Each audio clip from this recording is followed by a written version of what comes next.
Good morning, everyone, to wherever you may be this morning.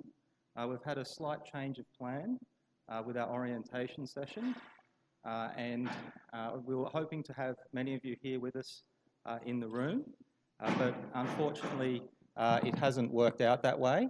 Some of you would have been joining us virtually anyway, so we were set up to do that.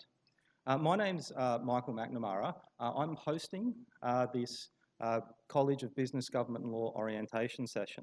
And so I'll be introducing you to lots of different people.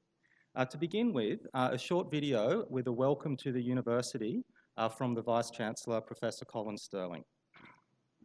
Hi, I'd like to take this opportunity to welcome you to Flinders University. Every year it's terrific to see new faces on campus and to know that so many people have chosen to study here at Flinders. I love walking through the hub, feeling that incredible buzz and seeing students just like you, talking to new friends, sharing ideas, helping each other out. These are just some of the things that make Flinders such a wonderful place to study, as I'm sure you'll discover once you find your feet. Your first few days may seem a bit of a blur. We've all been there. Starting university is a big step, and it takes time to learn all the ins and outs. But don't worry, plenty of support's available to help make your transition to life at Flinders as easy as possible. Flinders staff and student ambassadors can help you find your way. And I know from experience that your fellow students are kind, inclusive, and always ready to help. So where do you begin? Well, Flinders' website's a great starting point. You'll find campus maps and plenty of information about university life. Our Ask Flinders Facebook page will keep you up to date on university events and Flinders news. Flinders also has a busy social scene, and Flinders University Student Association, FUSA, can help you find social clubs and many other activities. As well as online support, we also provide support in person at our campus locations at Sturt, Tonsley, Victoria Square, regional South Australia, and across the Northern Territory. Here at Bedford Park, the Flinders Connect team in the hub can answer questions about enrolments and course information. The Student Learning Centre within Flinders Library is also a great resource for any academic help that you might need. Our confidential and professional health, counselling and disability services are available to all students. And Flinders Oasis drop-in centre is a warm and inviting space for people from all backgrounds to socialise. Oh, and of course, Bedford Park has plenty of food outlets, although I'm sure you've discovered those for yourself already. I'm confident that you're going to love being a student here at Flinders University, and I hope you're going to have the time of your life.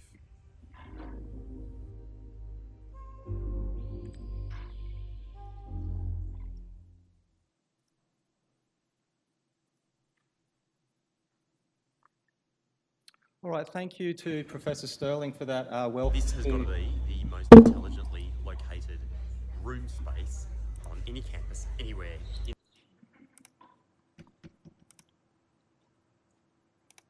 A slight technical problem. So thank you for that welcome from Professor Sterling.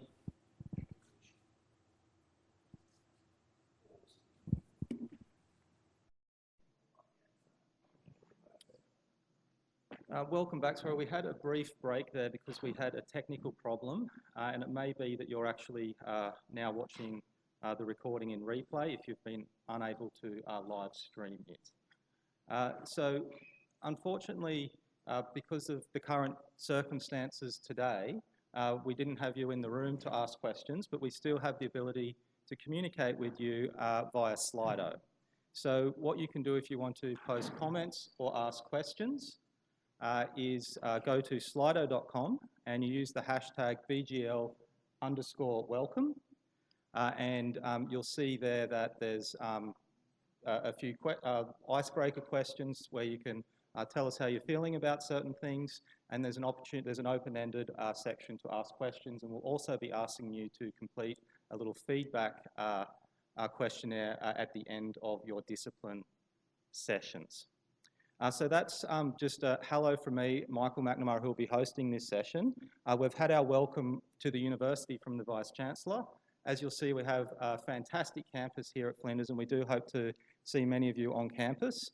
What you'll become aware of very shortly is you also belong to a college, the College of Business, Government and Law. And to welcome you to the college, I'd like to introduce you to Professor Chris Key, the Dean of Education at our college. Thank you.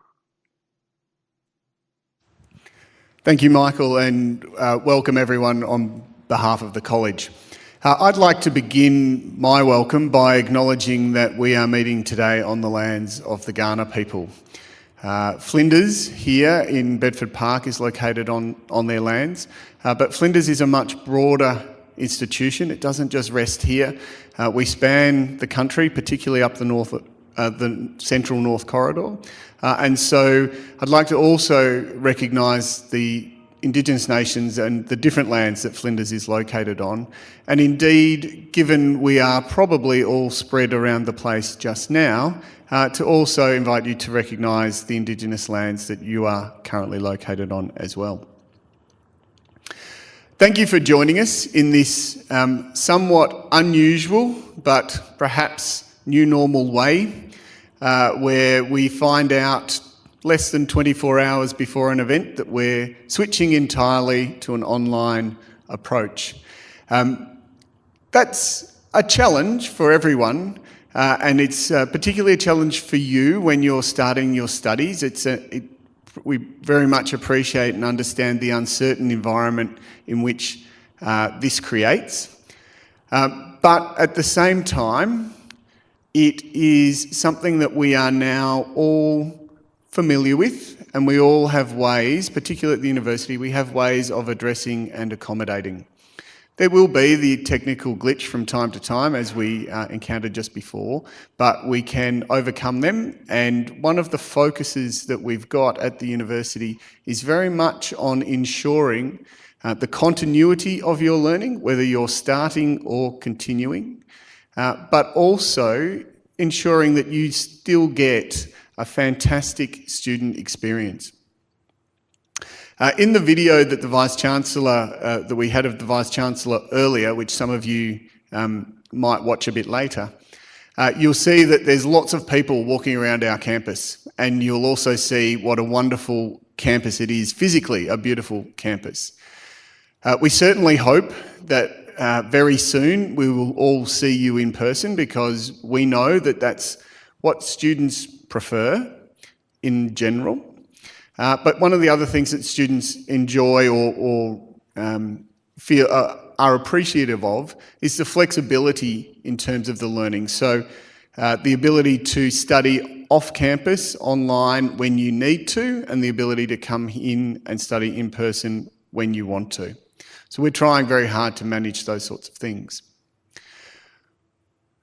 My wife is a historian. She's outside of this, that's a discipline outside of this college, but she introduced me to an idea known as the spatial turn. And I think it is actually really quite relevant to us in this college as well. And particularly, it's relevant to you as you start your journey in your university studies. The spatial turn is the idea that you look at the space around you and you think about things in terms of spaces around you and the way you interact with those spaces. The way you interact, the way some other people interact, the way those interactions clash, all the different types. So if you think about the university as one of those spaces, the university is a space of amazing natural beauty. The university is a space of learning. The university is a space of social interaction, both physically and virtually. The university is now an online virtual space as well, in a way that it wasn't, or to a much greater extent than it was previously. But very importantly, and this is the thing that I really hope you will learn, or you will begin to feel over the course of your studies, the university is a space in which you belong. Belonging is really important. Over the next few years, as you undertake your studies, there will be highs and lows. There will be good times and difficult times. Those difficult times may not be associated with the university. they might be associated with things that are going on in your lives. We all have very different circumstances, but sometimes major things like COVID impact us in all different ways, and we feel their effects in different ways. It doesn't matter where those sorts of things are occurring for you, or how or why. The university remains a place where you belong. And it's a place where I would hope that you turn to in times of trouble, instead of turning away from. So if things do start to run off the rails a little, don't worry, come to the university for the support. There are support services available. We want to help you through this process, and we want to help to ensure that you succeed in your studies. The last bit of gratuitous, unsolicited advice that I will give people as you embark upon your journey of study is, if you haven't actually already done it, take about half an hour to think about how you think. Okay? All of us have different learning styles. All of us think in different ways. Some people have eidetic memories. They see a page and can instantly bring that picture back up in their mind and just simply read it off their mind. Others think in words. A lot of self-talk goes on in your head. I tend to think in pictures. I see diagrams in my head when I'm trying to solve problems. But each of us has a different approach. Work out what your approach is. How do you gain information? How do you process information? Because that will inform the way you study. And if you've worked out what you're doing, then you'll study more efficiently and you'll find the process much more straightforward. And the way you can test this theory is, in about 3 or 4 weeks, after lectures are well underway, swap lecture notes with someone, or seminar notes with someone, and see if you understand their notes. And chances are you won't, because those notes are written to match their thinking style. They've done it themselves, and you do the same. So just take that time to think in advance about how you think and work out what the most beneficial strategies and most efficient learning strategies will be for you. On behalf of the college, on behalf of Professor Michael Gilding, who is our Vice President and Executive Dean of the college, I'd like to formally extend a welcome and wish you all the great success that I know you all deserve to have over the course of the next few years and the journey of your studies. Thank you.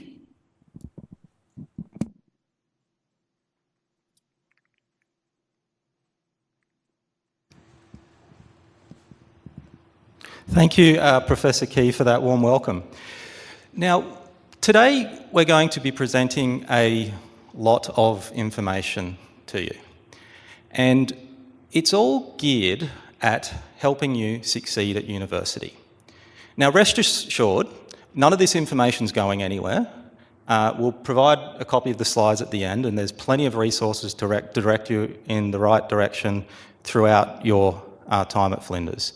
And this is just the very beginning of orientation. Orientation is much more than one session, and I'll talk more about that shortly.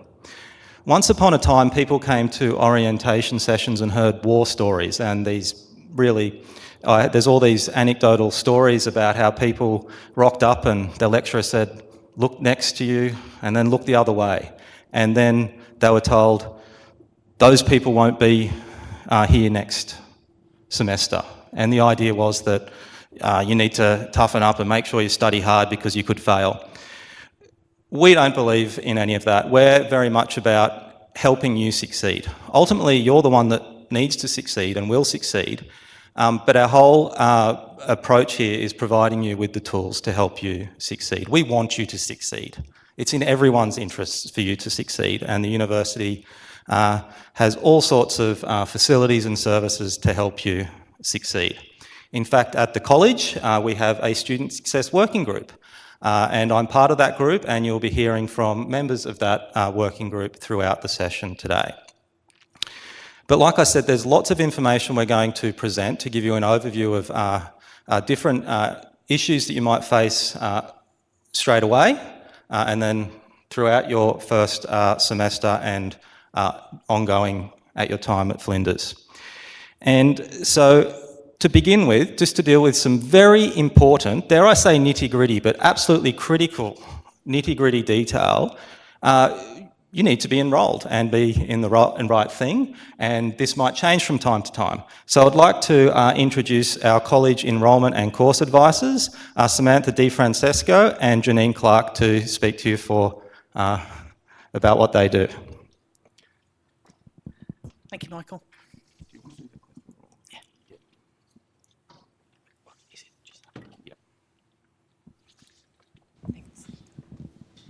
Hello, as you can see by the screen, my name's Janine and I work in business, government and law as an enrolment and course advisor. So the area that I cover is law, criminology and health, and Sam covers business and she also covers government. So what I wanted to just remind you today is if you're doing an individual degree, a standalone degree, please check your course advice and look at your course rule, because all the information will be on the course rule to help you. On the systems as well is it's what we call a study planner. So there's a planner for the whole of your degree on the Flinders system as well, if you can search for that, and that will help you with your enrolment. If you're doing a combined degree, so for instance, you're doing law and legal practice and criminology, there is a course rule for law and legal practice for students that are just doing the standalone degree, and there is a course rule for the Bachelor of Criminology for the students that are just doing the Bachelor of Criminology. If you're doing a combined degree, you will need to find the combined degree course rule. So you go into one of the standalone degrees. At the top, it will have combined degree. You click on the combined degree, and at the bottom of the page, we'll have a combined degree study plan for your combined degree. This is very different to the standalone degrees. This is how you will contact me and Sam if you need any help. Please do an Ask Flinders request, and your request will come through to us. So there is actually real people that will be answering your inquiry. That's the course rule that I've talked about and how to find your course rule. And it outlines everything that you need to complete, whether it's a core topic, an option topic, or an elective topic. It will all explain to you everything that's on your course rules. You can also find your course rule through your Compass dashboard as well. And Sam's going to talk to you about the elective advice. So as part of the degrees that I handle, so the business and government degrees, a lot of the topics that you take will be either option topics or electives. Sometimes it's a bit tough to know the difference, but an option topic will be a range of topics that are listed on your course rule, whereas an elective is any topic in the university that you meet the prerequisites for. So because we are such a big university, there's obviously a lot of topics that you can potentially take. So we have created an elective advice webpage where it will group together specific skills and it will help you choose topics that match those skills. So if you're wanting to learn some like communication skills or management skills or something like that, you can go on the elective web page and you'll find them all grouped together. This is what we talked about when we said about a study plan. On the system, there is a study plan for every degree that the Flinders University offers. If you cannot find your study plan, please lodge an Ask Flinders request and we'll be happy to send one through to you. And that lays out all the topics that you'll need to take for your degree.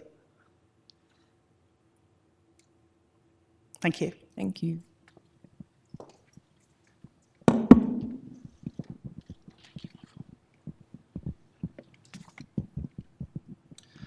All right, thank you, Janine and Samantha. So once we're enrolled, we realise that we need to undertake each semester what are called topics. And so your first real interface with your teachers, your lecturers at university will be through the topics. And so I'd like to introduce my colleague, Karnika, who's a lecturer in finance, to talk to you about some very important things to be aware of when you are beginning in each topic. Thank you, Michael.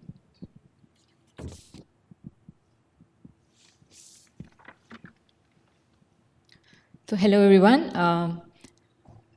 As you know, we have got good insights about enrollment now. So what next after enrollment? So we need to get informed of it. I'm here to help you all. So it's a travel guide. So I mentioned the word travel guide for two reasons. We all are fond of travel, right? And once borders open, we are ready to fly. So similarly, in this college education, university education, this is a journey, and this learning process, we need to enjoy it, okay? So for that, we need a guide. We don't want to get missed out anything that, we don't want to go to a wrong destination, waste our time, money, resources. So just make use of this travel guide. The name is Topic Guide. So start your topic learning journey. Smoothly continue your learning without any shocks and surprise. And I've mentioned in particular due dates, because students often I find they're not informed about the deadline and due dates. So which often impacts the quality and also the stress in your life. I know you all are working and you need to have a balanced quality life. So take note of the topic guide and the deadlines and due dates that you are informed. And aim to complete your topic with an enjoyable learning experience. It should not be a painful journey. It should be an enjoyable learning experience, which you can cherish and you can get more value of it. So topic guide, if I have to break down what more topic guide can get you, you got plenty of information about classes. So you must be wondering what's a great deal about a class.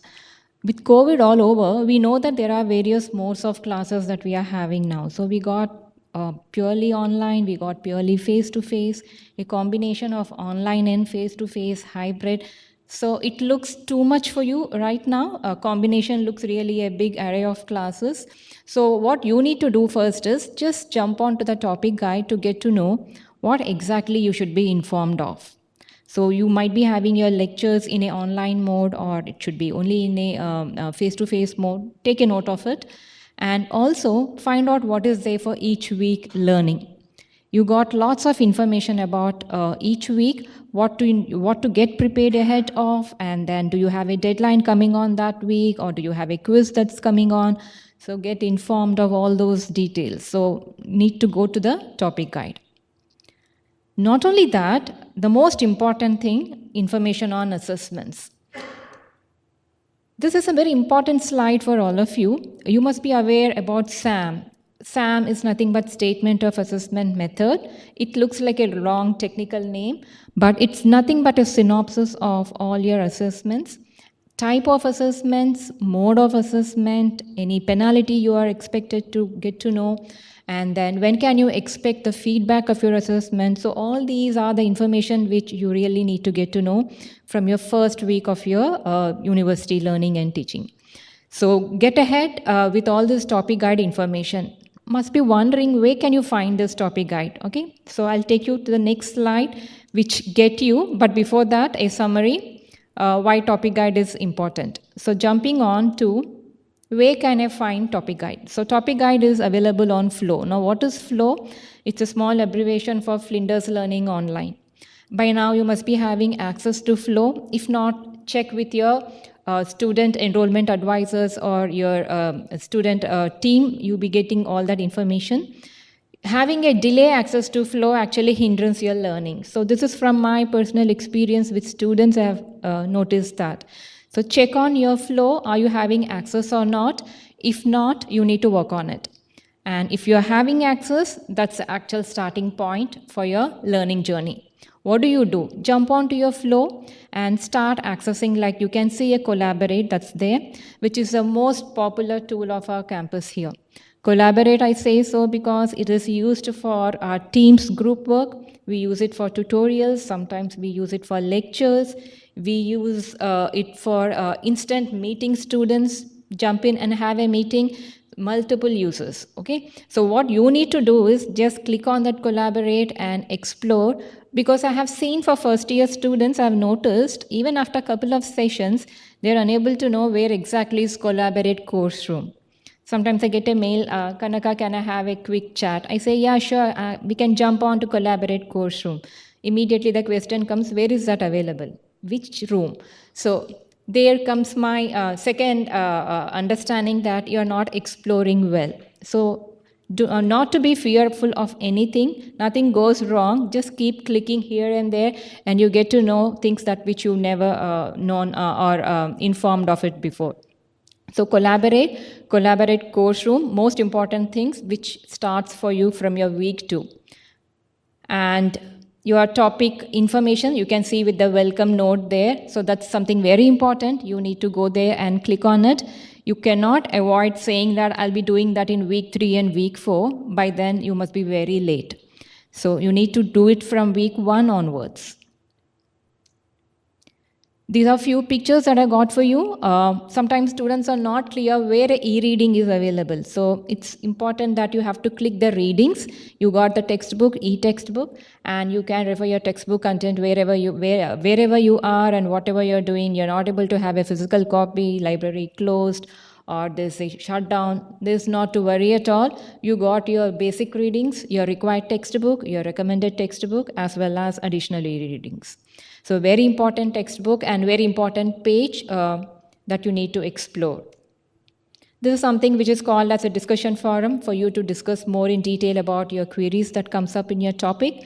And there's an input and feedback point where you can write up your any feedback or any queries or anything that you want to tell to your topic coordinator, you can have it. But having said that, your topic coordinators are always available just in a reach of a mail. Just drop an email and have a quick chat or have a quick collaborate meet, or if allowed, face-to-face meet, and clear out all your queries rather than bundling it up to week 12. This is another important page, Flow Assessment Hub, which gets you the information about SAM that I was referring to in the first slide. And also you got all your important corners that's called as a text matching draft and the assignment extension request. So explore all these, and then I want you all to get really confident, because confident and information is what actually makes you feel like you can get successful in your future. Yeah, so that's done. I am clear with what I want to say, and please jump on to Slido if you have any questions. We are watching the Slido questions part as well. Thank you, Michael. Thank you, Karnika, for those tips on settling into each of your topics. And you will have a flow site for each of your topics. You'll be enrolled in a different number depending on whether you're full-time or part-time. And that topic guide, that is a critical document. A lot of questions can be answered by reading that document. For example, many of you starting in business this semester, I'll be your topic coordinator for BUSN 1019, which is Law for Business. So I look forward to engaging with you in that topic. And I've got my topic guide up there on the Flow site ready for you to read, so please do read that.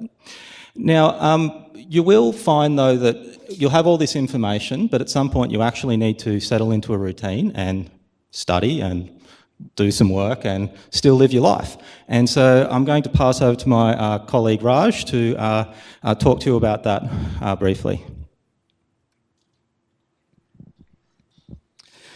How you doing out there? Well, I want us to think about what this educational experience is. Because sometimes we look at learning and we don't really think, what is the process that I'm undertaking? So Kanika was talking about the topic guides, and you can think of the topic guides as recipes, instructions that help you do what you need to do. It's kind of like having one of those boxes that comes to your house that you have the recipe and all of the food, and you have to cook those things because you suck at cooking and you want to eat something tasty. Over time, when we prepare those meals and we follow those instructions, we improve our skills. We settle into routines because we practice time and again. It's not just one day and we become better cooks, right? Another way to think about education is that you have your instructors, your lecturers, and they're like DJs at the club. The DJ puts the music on for you. But for you to boogie, you still got to pick your butt up, get to the dance floor, and dance. The DJ's putting the music on there, but if you don't show up, come to the dance floor, and move your butt, you're not grooving to anything. You're just sitting in the dark. And that's exactly what university is. It's about coming here and connecting with people, dancing together in this type of intellectual exchange as we think about how we improve our knowledge, our skills as a group, and also individually. One of the most important things in terms of learning is developing good routines. And this is basic. If we want to accomplish anything, making sure that we know how we are investing our time is core. We can think of this in terms of going to the gym, right? If you want to have fitness gains, whatever they might be, you set a set of objectives and you stick to your routine, going to the gym every day for 20 minutes a day, right? It's a very effective way to meet your goal because you know that you aren't going to go on Saturday, crank out 3 hours of gym work and have those gains. That's just not how it works. Your muscles get fatigued and you quit and you hurt for a while. Well, our brains work the same way. We need to do things every day, little by little, and practice. This is what we're doing. Learning is something that we do all the time in our lives. We learn new words, we learn new songs, we learn new routes. These are things that we practice in order to master. And at university, this is exactly what you're doing, just at a larger scale. Remember, we're your DJs, but you still have to come here and you still have to dance. So make this a party. I know that this semester is kind of a weird way to start. We're at home, and we're thinking, man, it kind of sucks to have to boogie at home by yourself. But that's okay. Just remember that you're not actually by yourself. You're connected with a group of peers, with your instructors, with all sorts of other support services. So if you're not sure how to get that step, ask somebody.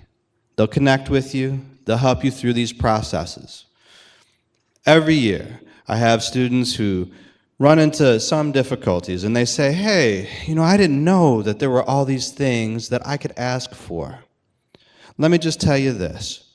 If you're feeling any kind of way, if you feel like you need some help, you need to talk to somebody, please reach out to us, because particularly in these times where we don't get to see you face to face every day, it's really important that you let us know how you are feeling. That way we can connect you to the people and to the services who can assist you to be successful. We want you to be successful here at Flinders. We want you to be successful so you can go forward in life and achieve your dreams.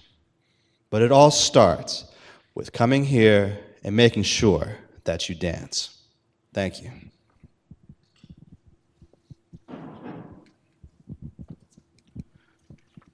Thank you, Raj. And one thing I just want to point out is, so far you've heard from mainly academic staff, you heard from the enrolment advisors as well, and as amazing as we all are, and as dedicated to your success as we are, you will learn just as much and maybe even more, and get just as much out of engaging with our fellow students. And one of the best ways to begin doing that is by getting involved with one of the student associations. And so we in the College of Business, Government and Law, as you'll find out, there's 4 teaching programs, and each of the teaching programs have excellent student associations which are very active, and they do all sorts of incredible things, and they're far more capable than I was when I was at university. And we were going to have a bit of a panel where you could sort of engage and ask questions and things. What we're just going to do is we're going to introduce, there's going to be a representative from each association to come up and introduce their association and maybe, give you one of their key tips for starting and being successful at university. So starting with the Flinders Business Students Association, unfortunately Cresvin couldn't be here today. And obviously with all the things that are happening in South Australia at the moment, we do have a few non-attendees, and it's always better to be safe than sorry with these types of things. So I'm the Flinders Business Students Association proxy for today, which means I'm speaking to these slides, and I will not be able to tell you as much as Cressman, except that the Flinders Business Student Association is very active. They do some great things. They have some fantastic events which I've been to, including sort of networking, alumni events, social events, all sorts of things. They have a newsletter. And like I said, they're all very capable people, those students who run the organisation.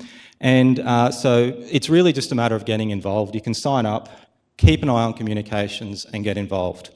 And you've got the QR code there on the slide to take you directly to the first year guide. So had Creston been here, he would have given you some more useful information, but I am the fill-in for that, so that's unfortunately all you're going to get from me. However, we do have Claire here, who's the president of Flinders University Criminology Association, and I'll let her have the pleasure of introducing you to the acronym. Thank you. Thank you very much. Hi guys, my name is Claire and I'm the president of the Flinders University Criminology Association, otherwise known as FUCA, and we use that and bank on that term a lot. So I'll take you through it just quickly. So we are an academic association and we run a lot of academic events. So we have events where different agencies come in and talk to students about advice, different career paths and different extracurricular activities they can do to improve their chances of getting a job after they finish their degree. The other big thing we do, like any other student association, is run some bomb-ass events, some really cool, fun social events, because uni is a good time to obviously get your skills up and learn your whole degree, but also make some friends and do some things that is just typical of a uni experience. So with the new COVID restrictions, we're not 100% sure how and if these events will run, but we do have a really cool semester planned. First thing we've got in week 1 is a mixer. We're going to do the event with the Social Work Association, so if you're from Crim or really any degree in business, government or law, you can come down to the TAV in week 1. So write it in your diaries, people, 29th of July, that's week 1. And then in week 6, we have a pub crawl planned. That's up in the air, but that would also be a really fun event to take your new friends out and just meet in a social setting. We have a ghost tour of the Old Adelaide Jail coming up in week 5, a criminology ball in week 9, and every week we run study sessions to help you guys learn and practice your new skills, provide a space to come and talk and just chill with people, because it's really important to connect with your peers and go over what you're learning in class. We also have merch and lots of opportunities for you guys to get involved with the association. So please reach out, get in contact with us and come to one of our events, because it'll be really fun and it's good to connect with your peers. So thank you. Thanks, Claire, for introducing us to, may I use the acronym? Thanks for introducing us to FUCA. All right, so now moving along, we've got the Government Student Association, and I'd like to invite Kaylin up here to speak about the Government Student Association. Sorry, Kaylin's not here. We have John Kelly. Hi, I'm the treasurer of GovSA. We are the Flinders University Government Student Association, to which we have shortened to GovSA. We support mostly one degree here at Flinders, which is the Bachelor of International Relations and Political Science, or the BERPS degree, a name I'm rather fond of. And we still support some of the old international relations students. It's really hard to follow on from Crim because they do an amazing amount of work. So we haven't hosted that many events this year because we have been struggling in the wake of COVID-19. But we do a bit. We do our best to support Flinders government students in any way, shape or form we can, which is not a lot at the moment. I'm very sorry. That's all I have. Thank you, John. And remember, with all these associations, you can get involved. They're associations for the students, so they're not something separate to you, they're something for you. So that's the Government Student Association, and finally the Flinders Law Student Association. Laura, the President, unfortunately couldn't be here today, but we do have Trevor, the Vice President, so welcome, Trevor. Hey everyone, I'm Trevor, one of the Vice Presidents for FLSA. FLSA is short for Flinders Law Student Association. Just as Michael said, all the associations are open to students. So we hold a election every year. And so usually we've got 2 spots for first years. Otherwise, you can just run for any role, essentially. That's why I'm Vice President, because I just ran for it. But just like every other association, we also have some pretty lit what do you call them? Events, sorry.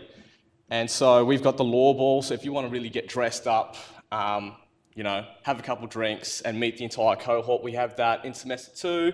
We've also got the second pub crawl happening with some pretty cool shirts. We've got a quiz night coming, and I've also have 2 events being run, which is the advanced research, which is being run by a law firm, Lippman Carris. And then we also have the diversity night, which is also being run by Lippman Carris. We also have some pretty sweet merch, and you should actually add us on Facebook or Instagram, just because that's where a lot of our merch will drop, and the portal opens up for usually a week, and then you can buy, you know, it's pretty cool stuff. So if you want to tell everyone that you're a law student and buy like a pretty cool jumper, I recommend you should do that. For the first part of the semester, I think for maybe a month, the office might not be open just because of this whole COVID situation. So we would advise that if you want to reach out to us and contact us, you're probably better off doing that through social media.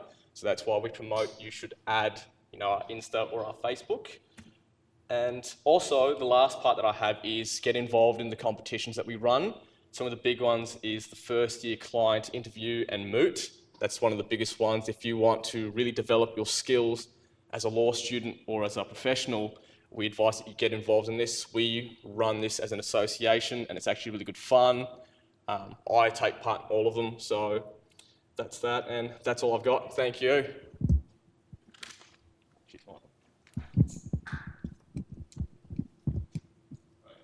All right, thanks, Trevor. And so just like we have, you'll see now where I'm going to introduce to my colleague Jessica to talk more about academic study and what to expect. But just like we've done here, we've broken up the sort of academic discussion with an interlude with your peers and your associations to have a very balanced orientation session, and we'll be back to more of your peers later as well. And that's something that you should really aim to do as well. Have lots of different things you can do. I mean, the academics is a very important part, but it's not the only part. Having said that, let's talk about the academics. Jessica, welcome. Thanks, Michael. I appreciate that. So I'll be having a bit of a chat to you all about some further things to do with what you can expect once you actually get into your classes at university. So as we all know, actually I wrote these slides a couple of weeks ago and I said last year this happened, but to be honest, we're still clearly feeling the effects, right? Like we all knew that COVID is still around this year, but I honestly wasn't actually expecting necessarily another outbreak, you know, small outbreaks we've had in South Australia and restrictions coming back in. And we were wondering, and still to some extent are wondering, like, is this going to be us? And I'm sure all of you have on your minds, semester starts next week, right? Classes start next week. What's going to happen? And, you know, hopefully this is not us for the entirety of semester 2. I personally got pretty sick of doing everything on Zoom or other similar platforms. So I just want to reassure all of you that, first of all, I'm pretty confident we're in good hands in South Australia and we may well get on top of this before next week. But even if we don't, I just want to assure everyone that we are very well set up at Flinders for contingency if we do need to swiftly move everything online. We did it last year already, smoothly and I would say pretty successfully from the point of view of feedback we got from students. And that if we do have to do that again, you will receive, first of all, check your emails, is probably number one tip I would say. Check your student email because it will be assumed that you are aware of whatever has been sent to you by email.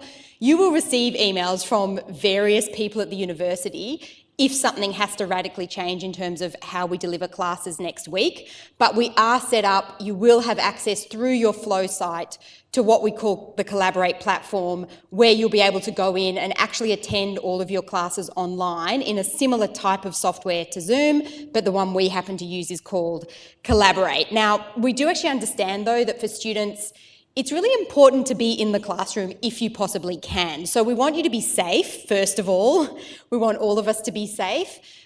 With that, we also want to try, whenever we can, to get you into the classroom when it's safe to do so, so that you can actually meet your peers, interact with other people, have a chat with other students. We all know that that's integral to having a positive university experience. So we do have that in mind, and last year, as soon as it was safe to do so, we got students back at least into sort of discussion groups in classrooms where they could actually have that experience of getting to interact with students and teachers. So main point to say about that, look out for university communications because there is still a whole lot of uncertainty, even though at the moment we're planning for classes to go ahead, if they were planned in person, to be in person, if they were planned to be online for this coming semester. You may be somewhat confused as you look through all the different types of classes you have, so I'm just going to give you a quick rundown of this. You might notice that you have lectures, tutorials, seminars, workshops, and you might be thinking, well, what is the difference? What am I actually turning up for? And I'll just briefly break those down. So a lecture you can think of as your classic delivery of information in a university context. So you think of a lecturer standing up the front, students either sitting in a room or, as has sometimes happened, our lectures have been recorded and posted on Flow. Now, when you look on the Flow site and look at the topic guide, you will know whether you will get information on whether your lecture is in person in a room or whether it's going to be recorded and posted on the Flow site. But that's basically what a lecture means. The main objective of a lecture is to give you the important information that you need to know, maybe a little more interactive if you're actually in the room, but basically not a specific session that's dedicated purely to discussion. A tutorial or a workshop tends to be a smaller cohort than the lecture. So if you have a lecture, it will be the entirety of students that are enrolled in that topic. A tutorial or a workshop will be smaller groups that meet up typically once a week for usually about 1 hour, but sometimes workshops can go longer, and actually discuss whatever you've been learning about. So that's actually, or, problem solve or work on kind of getting a bit of a deeper perspective on the issues that you've been examining. So that's somewhere, if you're going to a tutorial or a workshop, you want to come really prepared to be an active participant. You want to have already watched the lecture, if there's a lecture, or gone to the lecture. You want to already have done the readings, and you want to come prepared with some kind of questions or perspective or approach, what do you think about what you're doing? What do you think about what you're studying? So turn up prepared to be actively engaged if you're going to a tutorial or a workshop. A seminar is kind of a combination of both. So if you have a seminar, it's a combination between delivery of information as you would get in a lecture and a more kind of discussion-based participatory session as you would have with a tutorial or a workshop. So in the seminar, they'll tend to be 2 hours long, usually in person as long as we can, do so safely, and that's where you'll actually get a combination of both of those other components in one spot. So hopefully that's cleared things up for you a little bit, but go-to is always your topic coordinator if you have questions or you're unsure. And very briefly, I'm also going to talk to you about what we might call good academic practice, I guess. So when you come to university, you would all have already written probably research papers and other types of things in a high school context or other contexts. And at university in particular, you can really think about any papers that you write or research that you do as contributing to an ongoing discussion in some ways that's already taking place in terms of academic scholarship, research that's being done, study that's being done in your area. So we want you to draw on existing knowledge and research and ideas that exist and acknowledge those as you do so. We often say that we're standing on the shoulders of giants, meaning that as you write your papers at university and answer the essay questions that are posed, we're going to want you to draw on everything that has gone before and show how you are like the next brick in the wall, as it were. So in regards to that, there's sometimes things are not 100% clear to students just starting out at university, like what is the difference between drawing on existing knowledge and then actually crossing that line into something that might be considered not great academic practice or, plagiarism, which I'm sure none of you will get to that place. But just to mention that it is very, very important to us, good academic practice, and that I've put a couple of examples up there of things that are clearly sort of breaching good academic practice. So whilst you want to draw on other people's ideas, you want to always have a clear citation if you do so and never directly copy from external sources, and always put a reference even if you're just taking ideas from someone else. Now, there's this really good flow site that all of you will have access to called Academic Integrity for Students. So go to that flow site. If you have any questions or you're unsure, or even if you don't, it's a good place to kind of have a look around and just make sure that you're doing the right thing in terms of good academic practice, meeting expectations. And we also have a tool called Turnitin that some of you may have already used. And I would encourage all of you, before you submit your first paper, just chuck it into that tool, and it's there. That resource is available to you on every flow site so that you can just double check that you are according with good academic practice. And I'm sure your topic coordinators will talk more to you about that as well as you go forward. So thank you very much. Enjoy your journey ahead. Thanks, Michael. Did you look at your email? Thank you, Jessica. Now, innovation. This is something that is integrated into some of the degrees here at Flinders, and it's something that we see as really important, and the skills that you can develop in innovation are something that you can take with you and apply to all sorts of different things. And if you're thinking, wow, this guy doesn't really know what he's talking about, it sounds like he's just making this up, well, that's because I am. Because I was going to have my colleague Bert from Innovation, who many of you will meet during the course of your studies, talk to you today about innovation. But unfortunately he's in lockdown in Melbourne, so he can't be here. What he has done though is sent a message for me to provide to the students. Bert's a very engaging speaker, and I did an innovation course with him as well, even though I'm a staff member. Innovation was something I wanted to learn more about. It's more than just one of those buzzwords. There's tangible skills that you can apply in all sorts of situations. And when I did a sort of condensed innovation course with Bert, it challenged me and it got me out of my comfort zone. So, message from Bert, all right? You know what? We do not expect you to know everything yet. Learning means giving yourself the chance to say, I'm going to do something new. I'm going to move to a higher level. And that means leaving this level behind. Find out what you don't know yet or can't do yet and learn how to get better. We want to help you explore and learn, and for that we need your help to connect and work with us and your peers by participating and communicating. For example, read the emails from your teachers and respond to questions, even if you're afraid to respond or you think that your answer is not good enough. Participate in class and engage in group work. Research has shown that such an active learning approach improves learning outcomes and better prepares you for learning future skills. Some of those future skills are in creativity and innovation, which is about having original ideas that have value and then innovate by developing solutions for challenges that may have impact.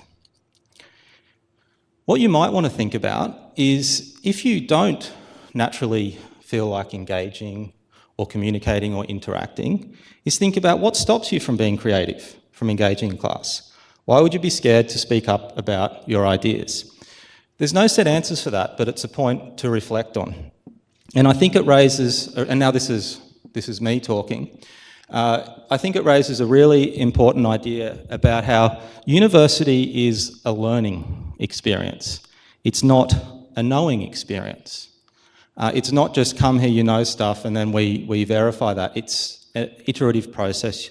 You'll go through a bit of a journey, especially in some topics more than others. And so there will be at times where things don't feel completely comfortable with your learning, and that's okay. It's not meant to be all exactly how you expect, otherwise you wouldn't be learning anything. And this applies in many topics, but because of the nature of the innovation topics, they very much have this active learning, hands-on, group work, interactive approach to learning, and that is absolutely necessary to properly understand innovation. You might feel out of your comfort zone at certain points. That's okay. It's all right to be pushed to your boundaries. That being said, we also understand that sometimes there are things that go on outside your control, and things get to a point where you're too far out of your comfort zone, and you might be having difficulties either related to a particular topic, life in general, study in general. There's all sorts of reasons why we might find ourselves in a difficult situation. And although I've said, be prepared to be a little bit uncertain or slightly uncomfortable at some point, that's not to say that there isn't support. There are more support services at Flinders University than you can poke a stick at. There is heaps on offer. And I'm going to invite some colleagues to talk to you about the support services, but I'm going to begin by playing a short video summarising support services. Imagine you've turned up to uni for the first time. It can be a little daunting. Where do you go and who do you go to for help? Flinders University has a lot of services to help you on your journey. Sometimes, uni will feel fun and easy. At other times, it can seem challenging. Flinders Connect is there to answer any questions and point you in the right direction. Flinders Connect can also assist you with enrolment, class registration, fees, scholarships, and general information. When it's time to study, there's the Library and Student Learning Support Service. Library staff can help you navigate the wealth of information across 3 Flinders Library branches. If you need help with Flinders Learning Online, the library helps with that too. The Learning Lounge is available to help with academic writing, maths and statistics, referencing and English language support. You can also access Studiosity 24/7 for support with study and writing online. Everyone is welcome at FUSA, your student association. FUSA is home to the Student Council elected annually by students like yourself. It's their job to represent your rights and interests. They host lots of events on campus and are home to many clubs and societies for you to get involved in. FUSA also produces the student magazine Empire Times and offer free and confidential financial and academic advocacy. Flinders has more than 3,000 international students from over 80 different countries. International Student Services is the first point of contact for all onshore international students and offers a range of programs supporting your enrolment, study and social life. The Yungarendi Student Engagement Team provides support for Aboriginal and Torres Strait Islander students. This includes academic, pastoral, financial support and advocacy, scholarships, orientation, a culturally safe study space, social activities and more. Looking after your mental and physical health is important. At Health, Counselling and Disability Services, students can access confidential appointments with qualified doctors, nurses, experienced counsellors and disability advisors. Oasis is a student wellbeing centre focused on supporting the social, spiritual, physical and emotional needs of all students. Careers and Employability connects you with industry, employers, career resources, or advice and access to over 8,000 job opportunities each year. It also houses the Flinders Horizon Award program, providing unique opportunities and experiences to complement your studies. Let's keep in touch. Each week during term time, we send a newsletter called Ping straight to your uni inbox. It's designed so you only see what's relevant to you. Let us know if you have any ideas or feedback to improve your experience at Flinders. The Student Ideas Gateway allows you to tell us how to help. To connect with any of the services mentioned, go to students.flinders.edu.au.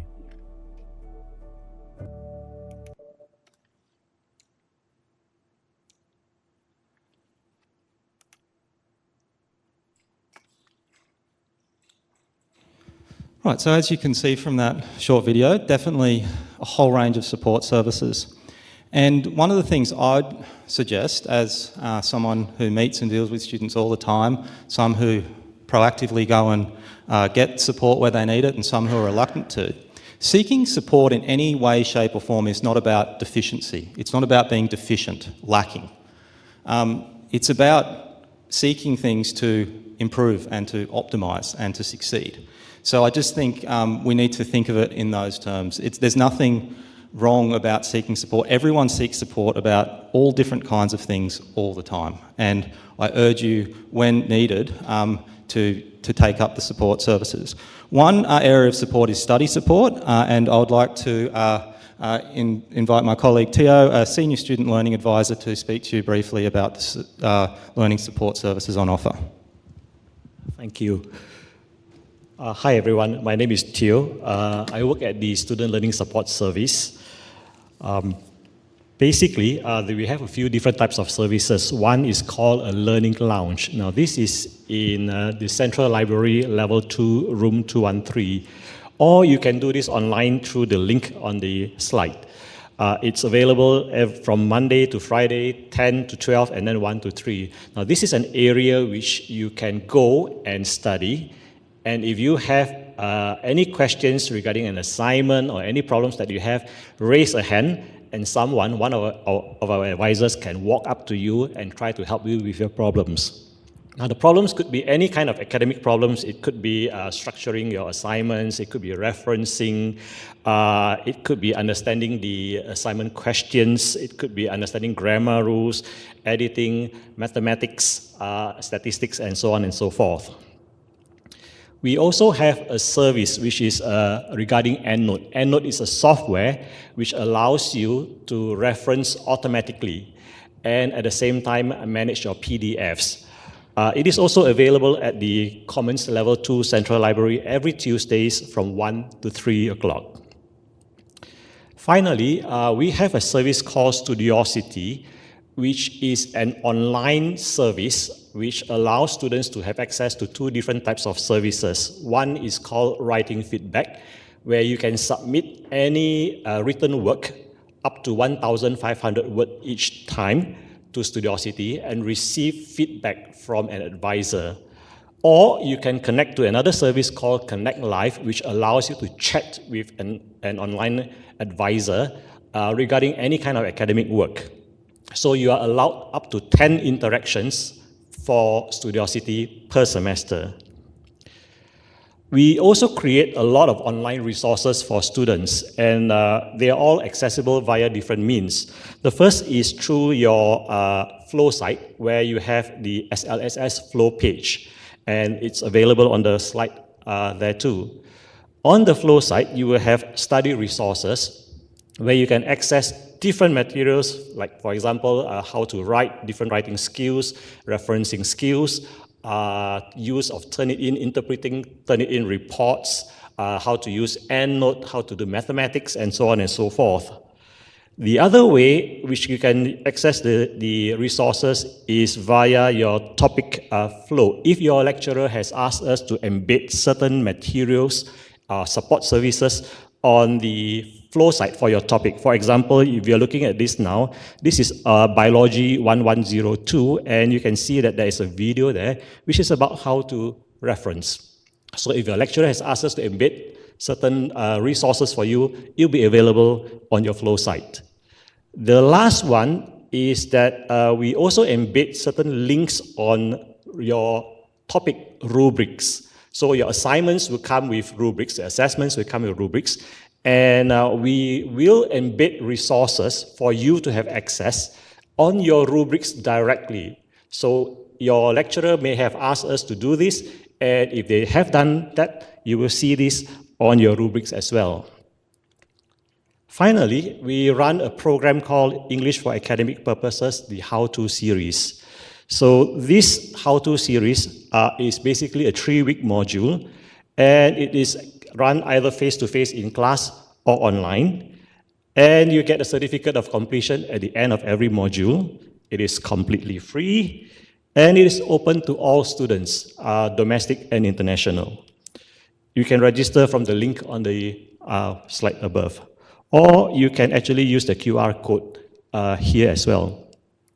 The modules which we run are how to read for uni, as in how to use the academic resources, how to digest the information, how to extract the information from your readings, how to write for university, as in how to write for different scenarios, for example, case studies, reflections, essays, and so on and so forth, how to use evidence in university, as in how to write arguments, how to cite information, how to quote information, and how to communicate and collaborate in group work, in tutorials, and so on and so forth. That's it from me. Thank you.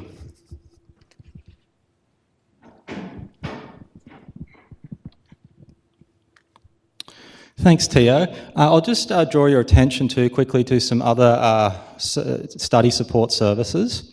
In the college, and this is a College of Business Government Law specific support service, there's one-on-one assignment support provided by Dr. Karen Austin, and we've got a link there for the booking service.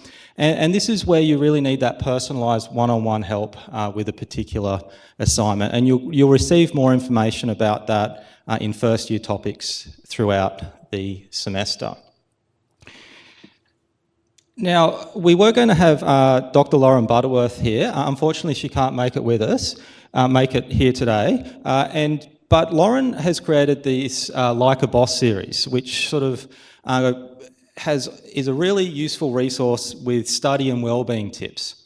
And they're sort of created as very engaging podcasts, videos, dealing with some of these, I guess, I use the word soft skills around studying, such as procrastinating, managing stress, and things like that. But the best thing I can suggest you do is go to the blog, there's a link there, find the videos, they're on YouTube, and watch them. They're great, they're engaging, and they're a rich source of information which will be useful to you. And just to reiterate a point I made at the beginning of this session, none of this information is going here. Even though we're giving you a lot of information, all these things are here for when you need them. And it's best to seek them out early on as possible, so when you really need them, they're already there. Now, I'd like to introduce Dr. Gareth Ferber from the Oasis Wellbeing Centre. He's going to talk to you a bit about the work of Health, Counselling and Disability, and also the Oasis Wellbeing Centre, which I actually went and visited the other day. It's an absolutely wonderful space which students can make use of. Thanks, Gareth. Welcome. Thanks, Michael. And it appears I'm wearing the exact same jumper as I am in the picture as well, so that's... I haven't had it on the whole time. There has been some clothing in between. Thank you, everyone, to the few people that are here, everyone attending the live stream. Not exactly how I wanted to connect with you today, but I'm sure we'll get a chance at some point in time to meet in person. I'm here representing two of the big wellbeing groups or organisations within the university, so Health, Counselling and Disability Services and Oasis. Now, one of those, Health, Counselling and Disability Services, is a help service. You'll draw on it if you need, and I'll explain to you what it is that you can draw on. So you might not actually see us at Health, Counselling and Disability during your time as a student, but only if you need so. Oasis, on the other hand, is a community organisation and a community kind of centre within the university. We hope that you find some way to actually fit Oasis into your university experience as a whole, and I'll explain a couple of the ways that that might happen. Health counselling and disability, even though we've spent a lot of time contemplating changing our name, one of the reasons we don't is it so eloquently captures the three strands of what it is we do. So one of the strands is we are a health service. So we're a fully equipped and functioning GP clinic on the Bedford Park campus. You can see GPs, you can see nurses, all Medicare, free for students. There's an SA pathology on site as well. So if you don't have a GP in the general population, for example, or you want one that's a little closer to your studies or home, it's a really good option. Keep in mind, even though it's a GP clinic on the campus, it doesn't share its database or records with the broader university. So it's a completely closed system, confidentiality and privacy in relation to your appointments there. The second kind of strand of health counselling and disability is what I call our counselling and wellbeing stream. This is what you would call on if at some point in time you hit some kind of barrier in relation to your studies. It might be a barrier like procrastination or perfectionism flaring up or kind of losing motivation or losing direction. But it also might be something going on in your personal life, in your life outside of university that's impacting on your ability to engage with your studies. So you can come and see a counsellor, you can engage in one of our programs that we run through the year. You can access some of our self-help resources. So I spend a lot of time writing self-help resources in relation to particular topics. Out of hours, we have a crisis line that you can access because we're not always, we're open for business hours, but those times outside of business hours and weekends and public holidays, it's good to have someone to speak to if you find yourself in a crisis. And Oasis I'll talk about in a tick. And then the third strand of health counselling and disability services is the disability side. Kind of an old terminology now. It's really more about equitable access. What it means is that if you come to university with an existing physical or mental health condition that you think might have some impact on the way you engage with your studies or the capacity to engage with your studies, then book an appointment to speak to a disability advisor. They can talk to you about what sorts of supports can be put in place to counteract any of the negative impacts that your physical or mental health condition might have. They can be as simple as software that helps in the case of, say, visual difficulties, through to modifications to assignment deadlines and exam protocols and things like that.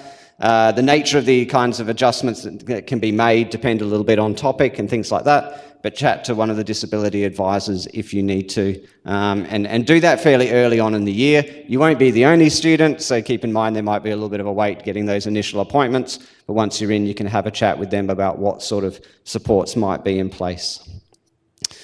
As far as accessing us goes, by the end of this orientation, you will have had students.flinders.edu.au well and truly drilled into your psyche. To get hold of health counselling and disability services, either click our link on that page or just throw a / and HCD on the end of that, and you've got access to our website where you can find out about those services that I just talked about.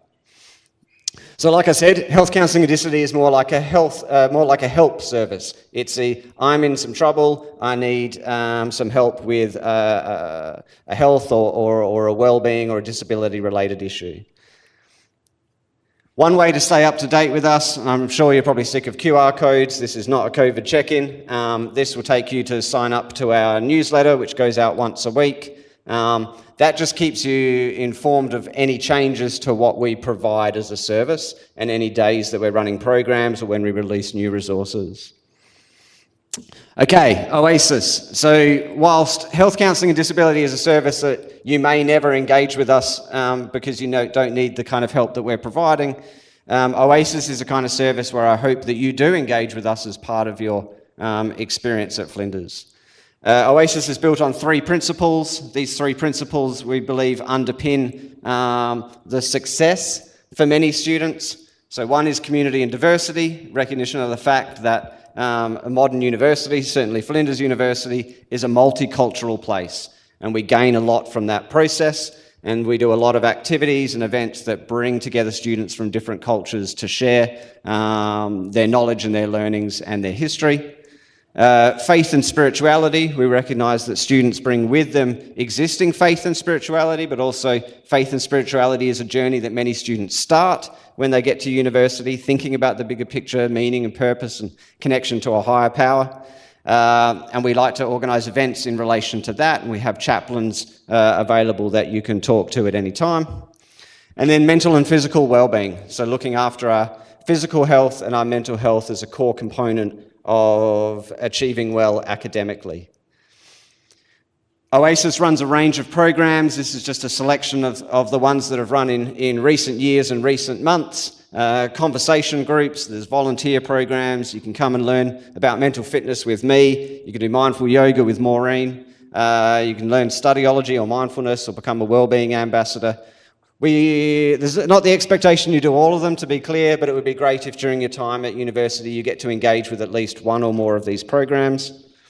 Two that are really popular, that we think are simple and address student needs, our winter warmers. So we've pretty much consistently got, when we can have people on site, we've got food available that's free or low cost. And then the market that happens every Thursday, where you can get really all of the kind of groceries that you would need for the week for free or really low expense, really low cost. I usually go there to grab the chocolate, which is at crazy low prices.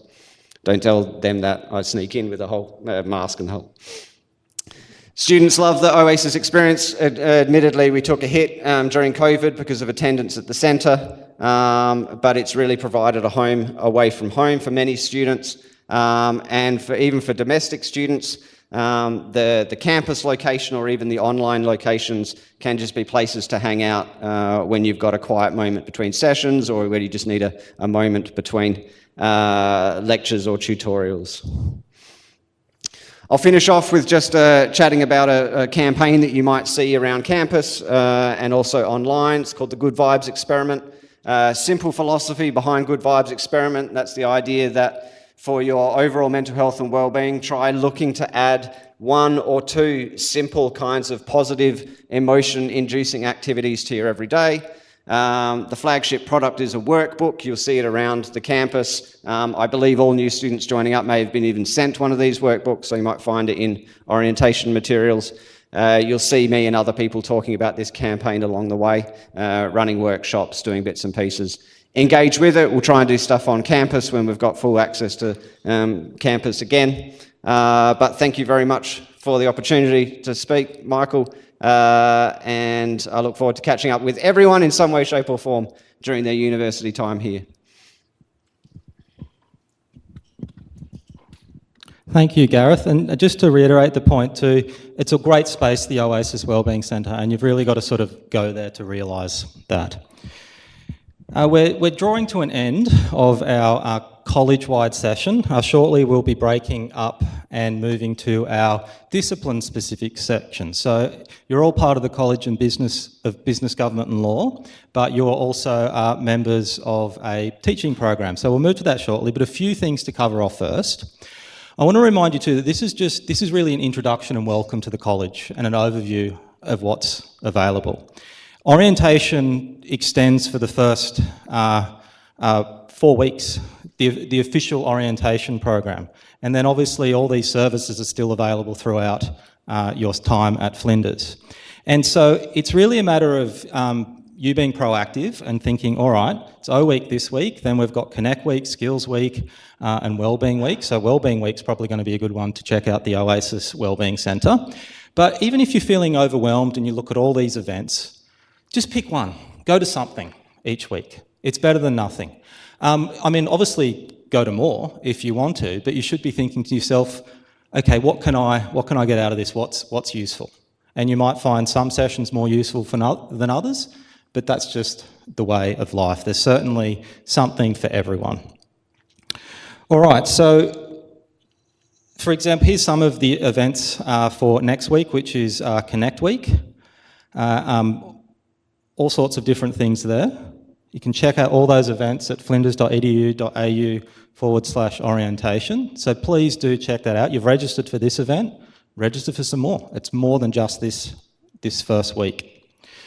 And we've got the video library also on the orientation website. And so, as is the case with a lot of things at Flinders, we provide things and we encourage and we urge you and we love engaging with you, but quite often the resources are also available for you to look at in your own time. And just quickly, there was going to be a O-Guide, and I'll come back to the questions in a moment on Slido, but just quickly with O-Guides, unfortunately O-Guides couldn't be with us today. They were, had you been here, they would have helped us take you to your discipline-specific sections, and you would have had a chance to chat with them, and then also take you down to the Student Hub. But that's not happening. The O-Guide program is a great program, especially to help you transition to university, where you can pair up and talk to students that have been through what you've been through, kind of like a buddy/mentor system. The first meeting's actually taking place today, and that will be the online session now is obviously the only one going ahead, but there are the details there for the O-Guide session. And so rather than me pretending to know exactly what they're going to say at that session, I'll leave it for you to go to that session. But I do encourage you to do it. As we've said, it's not just about connecting with your teachers, your lecturers, it's about connecting with students as well. Now, if I could just invite my colleagues, Jessica and Karnika, up here just to help me answer some of the questions we've had on the Slido before we take you, well, we're not taking you over to the discipline sessions anymore, before we take ourselves over, but I'll get back to that in a moment. So just questions and tips, so if you want to grab them. I'll also just mention, I just saw that South Australia is going into a lockdown from 6 p.m. I don't know if everyone in the audience has noticed that. So just be aware, like you will get communications from the university about implications of that. Yeah. And I might just address that now, because one of the questions was, someone obviously who's been watching the news says, what happens if we can't come to class because there's a lockdown? Mm-hmm. Now, rest assured, we've been through this before. It happened last year. And we will communicate.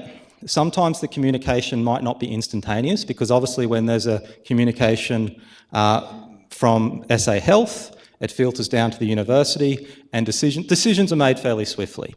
But things will continue. That's what I can assure you. It might not be as planned, but last year everything was transitioned online very swiftly, and we're prepared to do that now. Most things are already set up in what we call high flex mode, which means you can attend in person or attend online, either through Collaborate is the main software used, and you'll see that on the Flow site.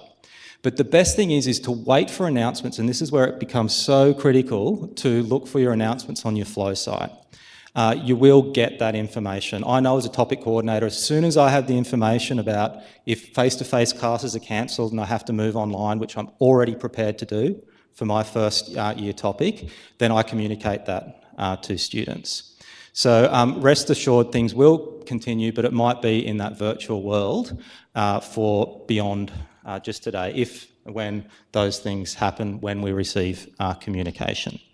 And these things can change very quickly. There can be a lockdown and then it can be lifted. So it's just so critical to stay on top of communications from the university. We'll work through this with you, and we're still here virtually, as you can see.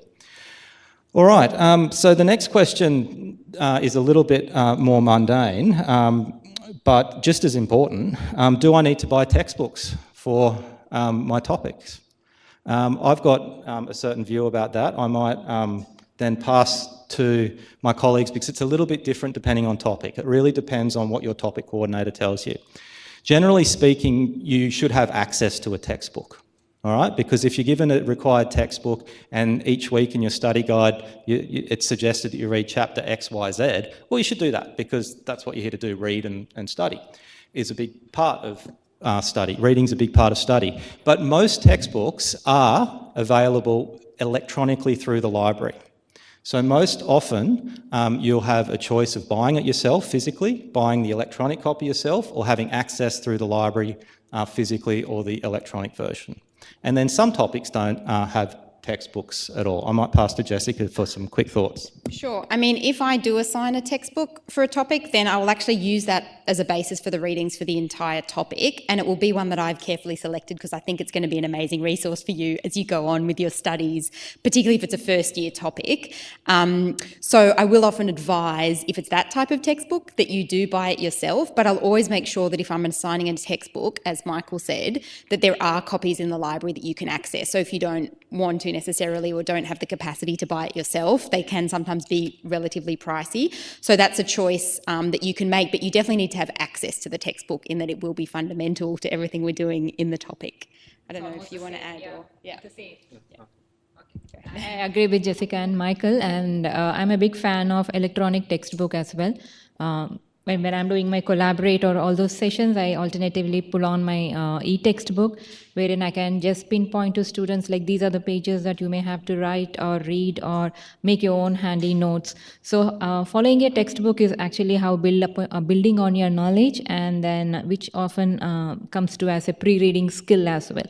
So yeah, highly recommend to go for the textbooks. Thank you, Michael. All right, thank you. And there's a few other questions on Slido which are actually probably best dealt with in the discipline-specific section, so you can carry them over to there. So that really brings us to an end of this college-wide session. Had you been here, obviously we'd take you over to the separate lecture theatres for each discipline. You don't need to do that. You can just log off, stretch, whatever you're doing, have a drink, and then tune back in. 11:15 is when I've told all the discipline representatives to actually formally start their presentation. The recording might start a little bit earlier, but it's 11:15. And so we need time to sort of wander over there ourselves too. So thanks everyone. Thank you for virtually joining us. I'm sorry we couldn't meet in person, but I know over time we'll get to meet many of you, and some will continue. Some of you are studying online, so we'll continue that virtual relationship for semesters to come. And here, for the handful of people who are in the room, here are the rooms for the discipline-specific sections, and we do have some student reps here who I'm sure will be happy to help out everyone, irrespective of whether that student is in their discipline or not. So thanks, everyone. Oh, and you will be given an evaluation on Slido. So you can do that either now, part of it you can do now, or you can wait till the end of the discipline-specific session. Thanks, everyone.